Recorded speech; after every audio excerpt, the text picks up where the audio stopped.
Bonjour, je suis Sébastien, le marketeur français, et aujourd'hui dans cette vidéo, je vous emmène en voyage à Buenos Aires en Argentine pour partager avec vous un conseil marketing essentiel pour développer votre petite entreprise et aussi pour vous envoyer un petit souvenir d'Argentine.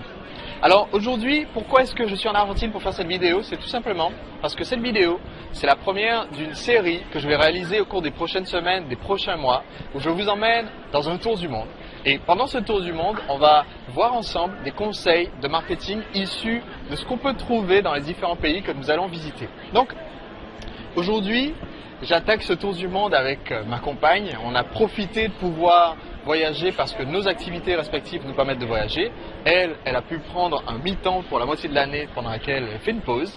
Et moi, grâce à mon activité qui est sur Internet, grâce au fait que j'ai créé des produits qui se vendent sur Internet, je peux travailler à distance pendant que je fais ce tour du monde. Donc j'ai décidé au fur et à mesure de ce voyage de partager avec vous des éléments appris pendant le voyage.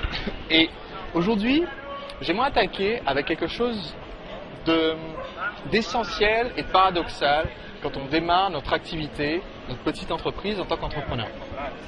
Ici, vous voyez, nous sommes à Buenos Aires. Buenos Aires, c'est une ville qui est connue pour son football, le quartier de La Boca dans lequel nous sommes, qui est très coloré et très touristique, et le club de football La Boca Junior d'ailleurs pour les fans. Mais c'est aussi une ville qui est connue pour une danse et une musique, en particulier le tango.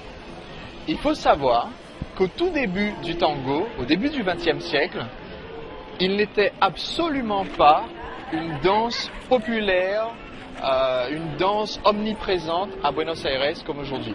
Au début du tango, le tango s'est retrouvé face au même problème que vous avez si vous essayez de vendre vos produits et services dans votre cercle immédiat. Vous avez sûrement déjà constaté ça. Vous avez autour de vous, parmi votre famille, vos amis, vos proches, vos anciens collègues, ou alors parmi les premiers clients potentiels qui vous ont contacté, des gens qui ont besoin de votre produit. Des gens qui devraient ouvrir les yeux et se rendre compte que votre produit est fait pour eux et qu'il peut énormément les aider. Et paradoxalement, ce sont ces personnes qui sont les plus proches de vous, ce sont ces personnes, les premières que vous pouviez contacter, qui sont les plus difficiles à convaincre d'acheter votre produit. Eh bien, au tout début du tango, comme je vous disais, au début du XXe siècle, il n'a pas du tout marché, ça n'a pas pris à Buenos Aires. Ce qui s'est passé, c'est que les jeunes adoraient danser le tango, mais que c'était très mal vu, cette danse sensuelle, un peu provocante, c'était très mal vu à Buenos Aires de danser le tango. Donc qu'est-ce que les jeunes faisaient à cette époque? Ils profitaient de leur voyage d'études, notamment des voyages d'études en Europe comme à Paris, pour pratiquer leur passion du tango. Et c'est ce qui a fait que, au début, dans le début du XXe siècle, entre 1900 et juste avant la crise de 1929, le tango était beaucoup plus populaire à Paris qu'il ne l'était à Buenos Aires. Maintenant, une petite clé de marketing qui a fait le succès et le retour du tango ici. Tout simplement, premièrement, quand le tango s'est exporté, il a utilisé sa spécificité d'être argentin. Autrement dit, les jeunes qui n'arrivaient pas à danser le tango ici en Argentine partaient en Europe et allaient à Paris dire « Écoutez, on va vous apprendre cette belle danse latine qui vient de notre pays ».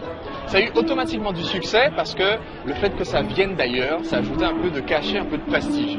Eh bien, le retour du tango à Buenos Aires, ce qui fait qu'aujourd'hui, partout dans les bars, on voit des guitaristes, des violonistes. Alors, des guitaristes, c'est moins fréquent dans le tango, mais des violonistes, des accordéonistes et des couples qui dansent du tango partout ici. Ce qui a fait le retour, c'est que une fois que le tango a eu du succès ailleurs, une fois qu'il a eu du cachet parce qu'il avait réussi en Europe, ce tango est devenu une fierté nationale pour les Argentins qui se le sont réappropriés. C'est pour ça qu'aujourd'hui, Buenos Aires est à nouveau la capitale du tango. En quoi ça s'applique à votre petite entreprise?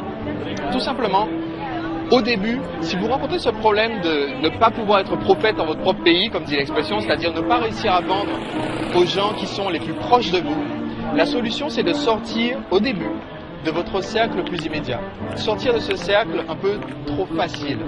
Si vous allez chercher des clients un petit peu en dehors de ce cercle, des gens qui ont des liens moins forts avec vous, et que vous réussissez à faire vos premières ventes en dehors de ce cercle, ça veut dire parfois pour une entreprise locale aller toucher des clients qui sont à l'échelle nationale, voire à l'échelle internationale, au moins un ou deux, ça vous permet d'acquérir un prestige qui fait que c'est plus facile après de vendre localement. Et je vais vous donner deux exemples de ça.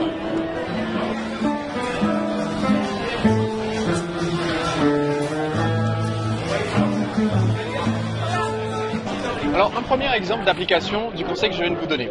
Quand j'ai démarré mon activité de coach en séduction, j'avais des amis, des personnes dans mon entourage à qui j'aurais pu donner des conseils pour faire des rencontres, mais qui n'auraient jamais osé me demander des conseils, et surtout qui ne considéraient pas forcément que j'étais suffisamment l'expert pour que ça vaille le coup de me demander conseil. Cependant, une fois que mon livre a commencé à se vendre à l'extérieur, un peu partout ailleurs d'ailleurs, au début, quand mon livre a commencé à se vendre, à Nantes, c'était la seule ville où j'avais personne. Personne en coaching, personne à qui avait acheté les livres, personne. Et une fois qu'en fait, j'ai commencé à avoir des clients un peu partout, ailleurs en France, ailleurs à l'étranger, j'ai constaté, comme ça, au cours de conversations avec des gens qui vivaient au même endroit que moi à Nantes, avec des proches aussi qui vivaient autour de moi, j'ai constaté qu'ils avaient mon livre. C'est-à-dire, ils n'avaient pas osé me le demander, ça m'a fait plaisir de leur offrir, ils n'avaient pas osé me le demander, ils l'avaient acheté directement en passant soit par mon site, soit par Amazon ou un autre site pour commander et recevoir les conseils. En fait, il faut se souvenir de ça. Au début, vous ne pouvez pas être prophète dans votre propre pays, mais à mesure que vous vous faites connaître ailleurs, vous acquérez cette notoriété qui fait qu'on va se déplacer aussi localement pour venir vous voir. Et un autre exemple assez récent, puisqu'on était en vacances il n'y a pas longtemps sur la côte en France, il y a cette délicieuse fabrique de glace qui s'appelle la Fraiserie, dans la région de Nantes et dans la région de la Baule surtout.